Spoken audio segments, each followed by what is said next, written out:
Regional 360. Noticias para todos los peruanos. Saludos, bienvenidos a Regional 360 en nuestra tercera emisión de hoy 1 de diciembre. Si bien la influenza aviar H5N1 presenta una amenaza para las aves silvestres, los humanos no estamos exentos de sus consecuencias. Y es que, como precisan las autoridades médicas, es posible que esta enfermedad salte de aves muertas a los hombres y mujeres. Esta y otras informaciones a continuación. En los últimos días se han reportado miles de aves muertas en el litoral peruano debido a la aparición de la influenza aviar H5N1 que podría también poner en peligro la salud de los peruanos. Y es que, según los especialistas, las aves de corrales o de traspatio no son los únicos que pueden adquirir esta variante de influenza, sino que los humanos, al tener contacto directo con aves infectadas, pueden contagiarse de esta enfermedad. Así lo dio a conocer en una reciente entrevista con RPP el doctor José Luis Bustamante, coordinador nacional de zoonosis del MINSA. El galeno recomendó que de manera preventiva evitar ir a las playas o tener contacto con aves muertas. Además, José Luis Bustamante explicó cuáles son los síntomas a los que deben estar atentos los trabajadores de los centros de salud al momento de tomar la prueba de descarte de influenza aviar a las personas. Paciente con sintomatología respiratoria y con antecedentes de manipulación, que inmediatamente se considere también esta enfermedad. Es decir, puede tener fiebre, puede tener estornudo, puede tener dolor de cabeza, puede tener dolor de garganta, sintomatología propia. Si bien los síntomas son similares al COVID-19, el doctor Bustamante mencionó que debe tomarse en cuenta el lugar de procedencia del paciente, es decir, si las personas viven cerca de la playa, si han manipulado aves o si laboran en una granja, pues serán factores importantes a la hora del descarte. Piura es la región con más muertes por dengue, así lo precisó al medio de comunicación RCR Cristian Requena, decano del Colegio Regional Médico Piura, quien además indicó que la tendencia en dicha región es al alza. Dengue seguimos siendo la primera región a nivel nacional reportando el mayor número de casos, ¿no? Tenemos 15.150 casos por dengue. Y seguimos siendo también la primera región a nivel nacional con reportes fallecidos. Asimismo, según información difundida por el Ministerio de Salud, Piura presenta altas tasas de incidencia acumulada de esta enfermedad, que llega a 175 personas afectadas por cada 100.000 habitantes. Pero la preocupación en la región Piura no se limita a los casos de dengue. Según informó el doctor Requena, la región viene conociendo una alarmante proliferación de casos de COVID-19, con un aumento del 43% en las últimas 4 semanas. Esto precisó por una insuficiente cobertura de la vacunación. Finalmente, precisó el experto, la responsabilidad recaería en el gobierno regional, que no ha sabido ejecutar las políticas adecuadas para detener el avance de estas enfermedades.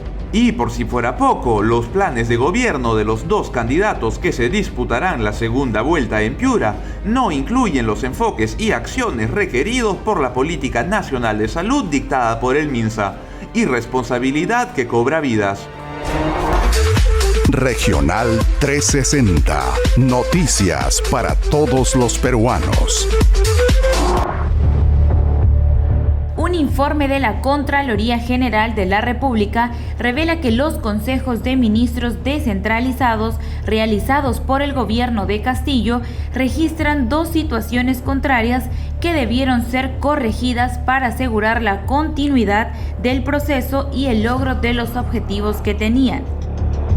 La primera situación que revela el informe se refiere a los 18 consejos realizados entre el 7 de enero al 7 de julio del 2022. Según la Contraloría, denominar consejos descentralizados a lo que en realidad eran encuentros intergubernamentales causa errores en entender lo que son consejos de ministros y sus funciones que están establecidas por la ley. Otra situación irregular que observa la Contraloría es que en 6 de 19 consejos no firmaron las actas todos los ministros de Estado.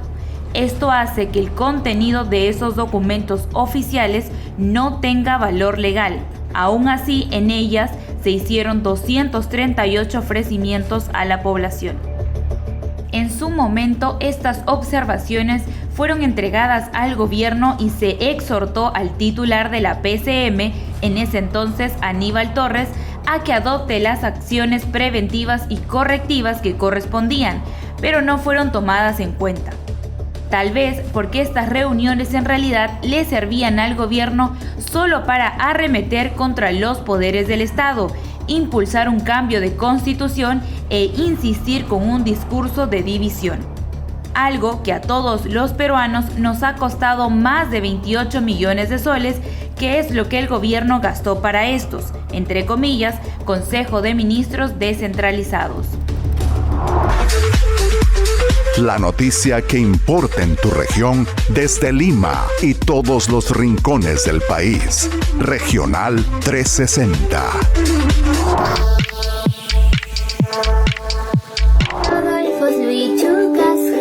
Yogo aprendiendo quechua.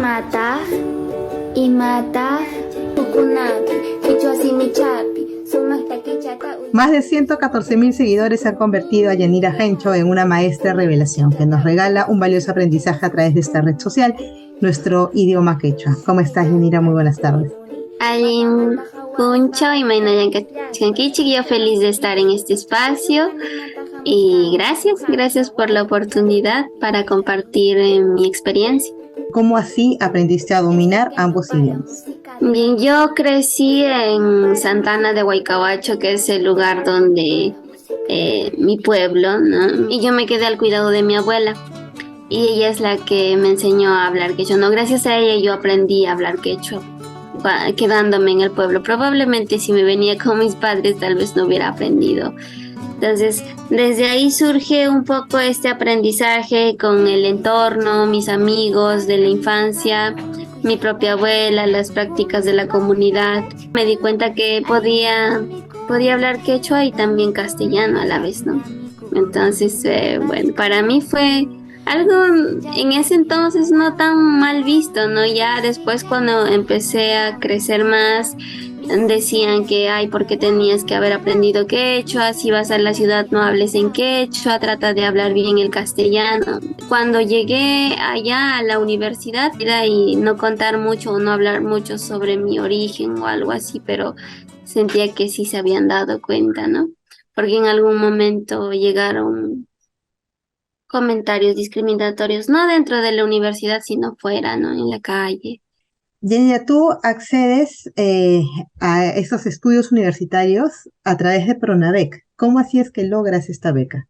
Bien, yo vine a Lima a prepararme y encontré a una familia cusqueña que me acogió mucho, con mucho cariño y también me apoyaron bastante. Y en ese lugar cuidaba a 2 niños a quienes les ayudaba enseñando su tarea y todo, entonces de ahí me surgió la vocación de enseñar. Y en ese entonces también había esto de las convocatorias del Pronavec y había una en específica que se llamaba Beca Vocación de Maestro. Y dije, yo tengo que postular acá. El camino en la universidad para mí no ha sido color de rosas, fácil y todo. Me he complicado mucho. Me he complicado, como ya te comentaba, sobre los trabajos que me mandaban a hacer con lenguaje académico, algunos también en matemática, ¿no? Entonces, pero todo ha sido superado, he aprendido mucho, me ha abierto la mente, encontré un poco de información sobre el quechua y todo ello, entonces para mí fue un descubrimiento donde había información de personas que lo habían estudiado y fue sorprendente porque tanto tiempo que nos decían que no, que el quechua no, y dije, ¿por qué tengo que ocultar? ¿Por qué tengo que avergonzarme? La formación en la universidad me ayudó mucho a empoderarme y a abrir mi camino, ¿no? también fortalezco a los niños y les digo que eso no está mal, ¿no? Es algo que es un punto adicional, es algo que nos hace especial. ¿Cómo empieza tu aventura en el TikTok? El TikTok te brinda un espacio mucho más amplio donde puedes llegar a muchas más personas para que aprendan algo cortito en poco tiempo, ¿no? Que ya vi 1 minuto de tu video y aprendí tal cosa. Entonces eso era satisfactorio porque es lo que yo deseaba, que ellos aprendan.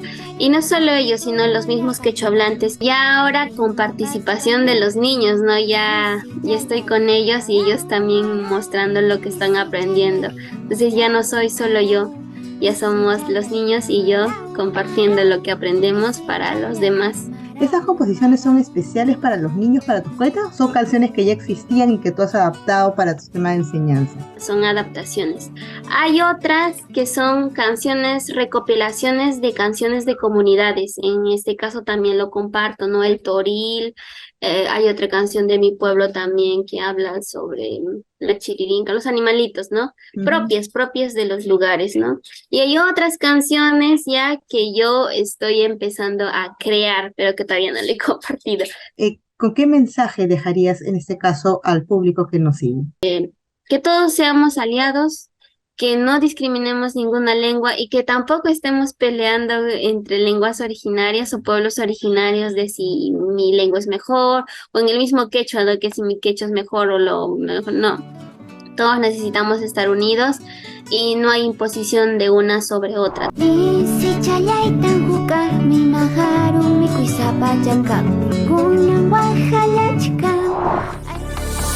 Antes lo criticaba, hoy le acepta el fajín. Se trata del curioso caso de Oliveiro Muñoz Cabrera, ingeniero de minas cusqueño que antes de ser nombrado como nuevo ministro de Energía y Minas por el presidente Pedro Castillo, era un apasionado opositor al gobierno del Chotano. En ese sentido, Muñoz argumenta que el gobierno de Pedro Castillo busca transformar al Perú en una nueva Venezuela y venía formando un partido político de oposición, proyecto que hoy se ve paralizado porque ahora el ingeniero de minas trabaja para el gobierno. ¿Cómo has cambiado? El lunes 5 de diciembre es la fecha determinada por la presidenta de la Subcomisión de Acusaciones Constitucionales, Lady Camones, para evaluar el informe final de la denuncia constitucional contra la vicepresidenta Dina Boluarte. Como se recuerda, la vicepresidenta es acusada de presuntamente haber realizado gestiones a favor del Club Departamental Apurímac, lo cual representaría una infracción a la Constitución porque los tratos fueron hechos cuando era ministra de Desarrollo e Inclusión Social. Ni cierre ni vacancia. Fueron las palabras de la nueva presidenta del Consejo de Ministros, Betsy Chávez, quien además anunció una ronda de diálogo con todas las bancadas del Congreso con la finalidad de, según afirmó, bajar las tensiones entre el Ejecutivo y el Legislativo. Algunas bancadas ya se vienen pronunciando respecto de esta invitación.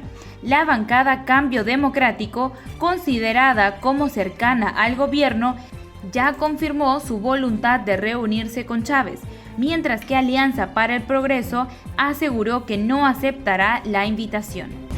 Conocen el éxito en Colombia. Diversas marcas peruanas, la mayoría pertenecientes al rubro de la restauración, están triunfando en el país cafetero. Según informó la consejera económica comercial del Perú en Bogotá, Soledad Campos, al diario El Peruano, las condiciones económicas en Colombia, pero también la proximidad cultural con nuestro país, hacen que sea un destino favorable para emprendimientos peruanos. Asimismo, la experta declaró que las franquicias peruanas tienen altas probabilidades de sobrevivencia en el mercado colombiano. A seguir triunfando. Gracias por sintonizarnos. Puedes seguir todo el desarrollo informativo a través de nuestra página web y todas nuestras redes sociales. Nos reencontramos por este mismo canal en nuestra próxima emisión. Ahora los dejamos con la efeméride del día. Cada 1 de diciembre se da inicio en la ciudad de Tocache, región San Martín, al Festival del Plátano de Tocache, evento que cuenta con la participación de diversas asociaciones de productores plataneros de dentro y fuera de la ciudad. Asimismo, se suele realizar un concurso para premiar al racimo más grande, considerando el peso, el tamaño y la mayor cantidad de plátanos del mismo. Además, se realizan competencias entre los plataneros. Regional 360. Noticias para todos los peruanos.